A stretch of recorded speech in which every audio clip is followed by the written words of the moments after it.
Good morning, students. How are you?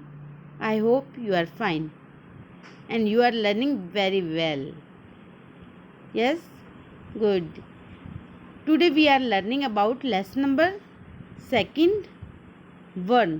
तो आज हम क्या पढ़ेंगे? लेसन नंबर सेकंड 1 लर्न करेंगे. इसकी बुक एक्सरसाइज को लर्न करेंगे. Then start now. हाँ, क्वेश्चन नंबर 1 क्या है? निम्न कथनों पर सही व गलत का निशान लगाइए. यानी कि जो सही है उसके ऊपर सही का निशान और जो गलत है गलत का निशान लगाना है. क्वेश्चन नंबर 1, हिंदी भाषा में स्वरों की संख्या 13 होती है. 13 होती है? नो, मैंने कितनी बताई थी? 11 है. 11 बताया था ना, तो ये तो रोंग हो गया आपका. तो यहाँ पर क्या आएगा? रोंग. छ त्र ज्ञ संयुक्त व्यंजन है ना? यस. फोर्थ और कौन सा है? श्र. थर्ड है, वर्णमाला में स्वर और व्यंजन व्यवस्थित रूप से लिखे जाते हैं.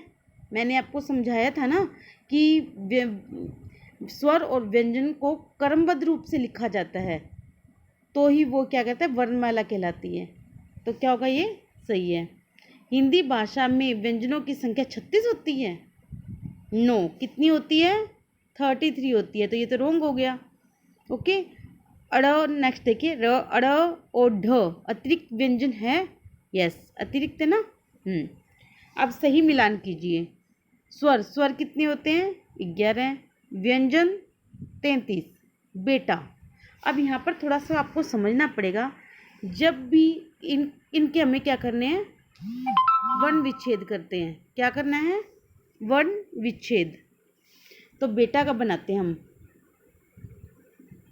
बे आधा ए. अब मात्रा कौन सी है? बे ए छोटा ए. टा ट आधा और उसमें क्या लगा? आ. क्या लगेगा? आ.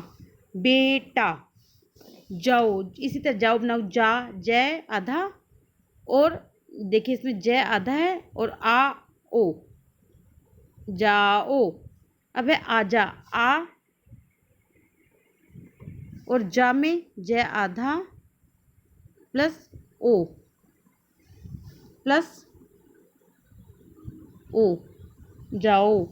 अब है माता. मैं आधा. ता में कौन सी मात्रा आई? आ. कौन सी आई? आ. फिर तय वही. तय के नीचे हलंत और आ. तो ये क्या बन गया? माता. तो इसमें मैच करते हैं. बेटा में तो ये बेटा. जय आओ जाओ. माता में माता आजा और ये माता. अंडरस्टैंड? आई होप आपको ये अच्छी समझ में आया होगा. नेक्स्ट देखिए, सही विकल्प के आगे सही का निशान लगाइए. इनमें से कौन सा वर्ण स्वर नहीं है? कौन सा नहीं है? अ तो स्वर है. ई भी स्वर है. ओ भी स्वर है. तो कौन सा बचा? म क्या एक व्यंजन है. तो आपका आंसर क्या हो जाएगा? ये म हो जाएगा. क्या हो जाएगा? म. नेक्स्ट, इनमें से कौन सा वर्ण व्यंजन नहीं है? व्यंजन नहीं है यानी स्वर है. क व्यंजन है. ट भी व्यंजन है. थ भी व्यंजन है. तो बचा कौन सा? ए क्या एक स्वर है. इनमें से कौन सा वर्ण संयुक्त व्यंजन है? संयुक्त व्यंजन यानी दो व्यंजनों के योग से बना हो. जैसे त तो व्यंजन है. अ स्वर है. अंग अनुस्वार है.